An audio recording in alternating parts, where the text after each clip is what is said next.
According to a close family friend of Keith Morrison's, the legendary local news reporter turned Dateline NBC true crime TE star is undoubtedly fighting for justice behind closed doors during the protracted, multi-agency criminal investigation into his stepson Matthew Perry's death from a ketamine overdose last autumn. In Touch has exclusive knowledge of this.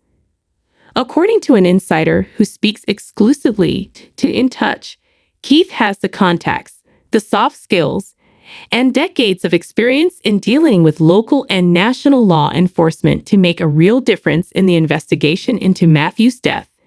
Keith's involvement in the case has increased the likelihood of actual criminal consequences, and Matthew's family is depending on his skills as an investigator and, more importantly, as someone who can interact with the authorities in a polite and trustworthy manner. Keith has been on the phone and has made calls himself. In 1981, Keith, then 76, wed Suzanne Perry, Matthew's mother. Since the stepfather and stepson grew close over time, the Friends alum was just 12 years old at the time. The Dateline correspondent has played a crucial role in the probe. The insider goes on, Keith isn't doing this for the glory, though. He didn't want Matthew's death to have been in vain because he loved him like a son. On October 28, 2023, Matthew passed away at home in Los Angeles at the age of 54. The County of Los Angeles medical examiner later found that the acute effects of ketamine were the cause of his death. The actor from Fool's Rush battled addiction for a considerable amount of time. He was candid about his battles over the years, but at the time of his passing, he had apparently been sober for 19 months. Keith's purpose for spearheading the inquiry into his stepson's murder is revealed by the source as follows. When he was alive, Matthew wanted his tough addiction battles to serve as a warning to young people against abusing drugs, and the intensity of this investigation allows that mission to continue. This is about sending a loud and clear message to the entire world about the real dangers, not just in using hard drugs, but also in providing them to an addict. It's not about getting revenge on the people who got Matthew his drugs.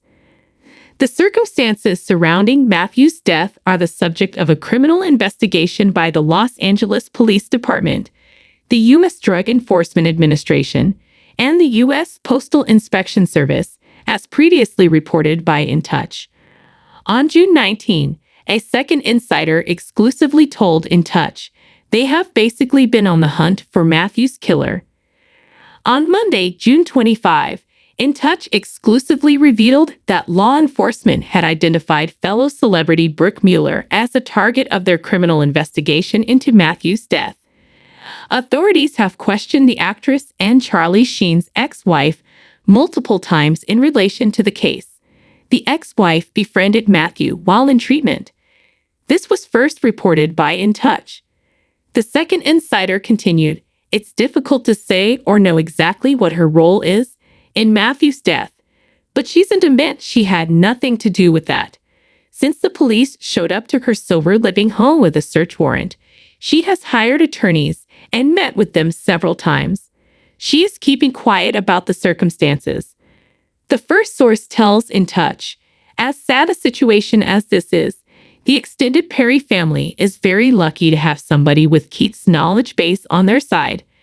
Not only is he a good-natured, composed, and honest man, but he also possesses a wealth of knowledge about criminal justice, surpassing most experts in the field. He also has a straightforward approach to explaining these procedures to the Perry family while they seek clarification.